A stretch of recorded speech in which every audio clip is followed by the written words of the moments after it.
Hello and welcome to my weekly market analysis for the energy markets. My name is Brandon Waddell, Chartered Market Technician, and these are going to be some of my observations and analysis on the energy futures markets. So we'll go ahead and jump right into it, shall we? First, we're going to take a look at the US dollar index because that is definitely going to influence what's happening in crude oil and other commodities because they're all dollar based. So they will move typically opposite of whatever the US dollar index is doing. And the dollar has been extremely bullish recently. You can see we've extended past the targets of 61.8 and 100%. We had a little pause there, but overall, we're reaching up towards the 161.8% extension of the previous impulse up. But we are in a little bit of a break, so we've pulled back. We've retraced about 50% of the most recent impulse, and not really sure which way we're going to go. We're not really getting much bearish action here. It looks as though we just pulled back and are just kind of going sideways right now. So not a whole lot of help there from the daily index on the US dollar, unfortunately. If you go into a 4-hour chart, again, it's looking like a lack of momentum, a lot of sideways movement here. So that could translate to some sideways movement in the energy markets as well, because we don't have a lot of commitment in either trend direction whatsoever going on. And that's unfortunate, but that's the way the markets go sometimes. So just be careful. Don't jump into anything unless you have really good feeling and confirmation that your trade is likely to work. On the continuous contract, the weekly chart here of crude oil, you can see we retraced basically 100% of our previous impulse up. So last week when we looked at this, we had been pulling back quite a bit, and I thought there might be a little bounce. And even still, though we went lower, we're seeing indecision. There's a little bit more selling pressure. Basically, whatever information you see on the chart, the price action between the low and the close, because the close is the most important price. So anything you see between the low and the close is buying pressure, and anything you see between the high and the close is selling pressure. So in the meantime, we're looking at a candle here that it has a lot of selling pressure, yes, but it also has a lot of buying pressure. And you'll notice on the move down, we had very little bottom tails, which means very little buying pressure. Here we get lots of buying pressure, and we couldn't get below 40 for our close on the RSI. All that suggesting there's buyers coming back into this market. We may be seeing the bottom in price already being put in. So we'll have to see if this confirms this week. But if we can say above the previous low, that whatever this low is around 62.53, 55, if we stay above that area and maybe even make a new high this week, then we are definitely have seen the bottom of the prices and are likely to continue to go higher. So looking at the daily chart, you can see we shattered the previous area of demand that I thought we were going to be able to hold. And when we did that, we went below 40 on the RSI, which is extremely bearish. So we had a small bounce and continued lower during the week. As we went lower, we had a bit of a problem with momentum. We have a positive divergence, because even though we made new lows, we did it with less momentum. And that bottom tail on that green candle, again, lots of buying pressure there. We still had some buying pressure on the last candle, Fridays. Lots of selling pressure too, and we retraced a little bit. It doesn't look like we're done going back up, though. It looks as though we could still see a little bit more retracement coming out of this. I just don't really see a great trade opportunity yet. Overall, still seeing a bit of bearishness on the daily chart, though. Going into the 4-hour, you can see we came down into these demand zones that were marked off in 4 hours from last week. And when we hit those demand zones, we went below 40, which means that when the bounce happens, if you're below 40, you don't make new highs. And sure enough, we rallied up and couldn't make a new high. Even here, rallied up, can't make a new high. Move down, below 40, can't make a new high, right? Now, what happened is this is going to be the big telltale this week, actually Sunday going into Monday. If we make a new candle that makes a higher low and higher high, that becomes our low, and that low is not below 40. So if we make a new candle that makes a higher low and higher high, the very first 4-hour candle on Sunday night, then that means we're going to be getting some bullish activity because we didn't go below 40. We should be able to take out these highs and move all the way up to at least 70.41, which is this little drop area supply and the 50% retracement of the previous move.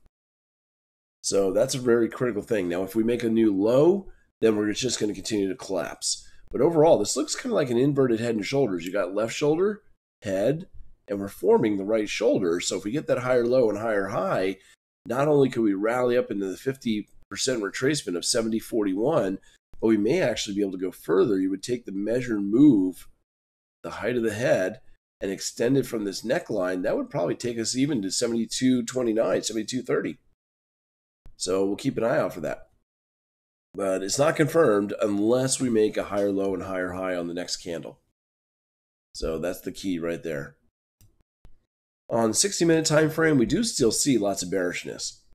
Okay, we had a positive divergence here where prices tried to make a new low, indicator couldn't, and prices rallied, but because we started from below 40, we had stalled out before we made a new high right here, pulled back, and then made the new high. Even overall, we couldn't break this prior high. Here we are again, pushing down below 40. That means if we rally up right now, we're probably going to stall out at 68.23. So what I was saying before, we have the possibility of rallying up to 68.53, but we may not go there right away because we have this selling pressures coming in at 68.23 that's going to catch us, push us down once again before we can bounce higher. And we'll have to see if we actually can bounce higher. Maybe we rally up to 68.23. And let's see, 68.23 be right about here. So make the higher low and higher high. But if we can't seem to get above 60 on the RSI and get good momentum, then we're likely to break to the downside. So I'm going to be keeping an eye on this Sunday going into Monday on the 60-minute time frame. The 68.23, 69.22 could be an entry for a short to take us much, much lower. Or if we have lots of momentum as we hit that, then we are definitely going to continue up towards the next areas. Looking over nat gas, it has been very, very weak. You can see that we had a pullback last week. Well, actually, that was at the end of the week before. So this was the beginning of this. Last week is here, Monday, Tuesday, Wednesday, Thursday, Friday, and that was all pretty red. And you can see on the pullback, all we did was go up, but we couldn't get above 60. So that was extremely bearish. And we've blasted through most of these targets. It looks like we're going to head to the 127.2, which I think is sitting at, 3.942. And you've also got 3.918 for the demand zone to 3.836. So it appears to be that's where we're heading right now. You know, this is nothing good for the Friday's price action was also bearish as well. Even though it's green, you close much lower than those highs, so that's selling pressure. Looking at the 4-hour chart, again, everything's pointing downwards. We got lots of bearish pressure. We tried to get a little positive divergence where the indicator went sideways. Price tried to go lower. And all we did was pull back a little bit just to the fib extension. It looks like we're going to head down to at least this next extension level, if not even lower. I don't really have a good entry point for us, unfortunately, because we're in no man's land. You would have had to been in already. But possible bounce at 3.918. If we bounce to that age, look for somewhere else to get short. Looking at the 60-minute chart, if we can bounce, we do have overhead zones. I showed you on the, I think it was the higher time frame. Yeah, 4544 right here. You can also see it here on this time frame, the 60-minute. So there's a little bit of positive divergence. So when we bounce from this area of the 3.94 to 3.918, we could get a pretty decent bounce up to the 4.5 area. And that might be worth taking a counter trend move before ultimately going short once again and carrying out with that longer term trend to the downside. On to gasoline, very bearish, but a divergence once again. Prices are making fresh lows, but we can't on the indicator. That's suggesting we're going to get a bounce. Not a reversal necessarily, but a bounce at least. And on the daily chart, you know, we can see that, well, we've retraced pretty deep, and it looks like we're going to get to 100% retracement at some point, but we should expect a little bit more of a bounce, maybe to the 2.1 area. Even looking at this time frame, we had the downward trend I'd marked off last week, and the extensions, we actually hit the extensions I projected last week. So we hit the 100%, we ended up hitting the 127.2, and I wouldn't be surprised to see us continue to move down to hit 1.8118, which is the 161.8 extension. So ultimately, I think that's where we're heading. As far as entry points, kind of tricky. We go down a smaller time frame. See, basically, you might be able to get something like this again. This happened last week. We had what's called a novice candle. I'd marked that off. It was on my charts. I'll have to check to see if I include it in the video. But a novice candle is when you get a large candle in the same direction you're already traveling in trend. The novices are trying to jump in late. and it usually goes back to the beginning of the candle to stop everyone out before going lower. That's exactly what happened. And with that extension, we ended up hitting the 161.8 and also demand zones. So if we start to rally a little bit, I think we might move up to, like I said, the 2.1 area. There's a lot of selling pressure originated there. Could be good for a shorting opportunity down to 1.88 or even lower.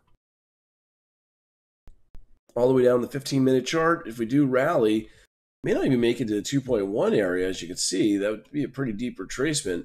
We've got a kind of not a strongest zone, but it's drop-based drop here at 1.966 to 1.9776. And it's also Fibonacci retracement of 38.2% to 50%. We may go in the zone a little bit and then turn around inside. First target is 191. Second target 1.877. So that's what I got on gasoline. And then we have heating oil bringing up the end here. And with our extension to the downside on the daily chart, you can see we've gone and paused at the 100%, tried to reach down. We didn't quite hit the next level though. We've got nothing but selling pressure for the most part here. We had tried to fight a little bit to the upside on Thursday, but ultimately Friday saw us with a lot more selling pressure yet again. And we do have a positive divergence, or did. That's what gave us that little bit of a push up on Thursday into Friday. And it doesn't look like that really wants to continue much though. So I'm seeing more bearish activity coming into heating oil. You can see that we have made a candle here that is now a decision where, once again, like we saw in other markets, if we end up breaking this candle to the upside, we would make a higher low and higher high on the very next 4-hour candle. That would confirm this stalling above 40, and that would confirm a trend reversal on the 4-hour time frame. So if we do get that trend reversal on the 4-hour time frame, we could get a pretty good push upwards into either 2.20 or 2.23 even, and then a little retracement before we continue higher. But if we open up and make a lower high and lower low, then all bets are off, and we're going to continue to sell off here. But what we had is positive divergence, where the indicator was pointing up while prices were pointing down. And if that gets followed by a low like this that has the RSI above 40, that's a trend reversal signal. So look to see the very next candle, if it makes a higher low and a higher high. That's the key thing. It's got to do both. Higher low and higher high just on the next candle on the 4-hour chart. Then that confirms the reversal. We could get a nice big rally out of this. If it doesn't, if we make a lower low, then all bets are off. We're going to continue to push to the downside. So if we do move up, we can see we've already hit this area of supply a couple times. We're going to have to contend with the 2.1724 area of supply that if we can make that higher low and higher high, we shouldn't have a problem getting higher and moving up to 2.23. If not, if we end up making a lower low in price and then for some reason move up, then this becomes a great shorting opportunity at 2.1724, targeting 1.9583. Overall, we have no real trend here. We're just back and forth and sideways waiting for something to happen on the bigger time frame. So that's why I was referring to that 4-hour candle and seeing if we make higher highs and higher lows or not. So that's pretty much it for the energy market, And if you enjoyed this, make sure you hit the subscribe button so that way you can follow me and get notifications when new videos go up. Love to hear back from you. You can always post some comments and feedback. Until next time, everyone, trade safe, trade well, and take care.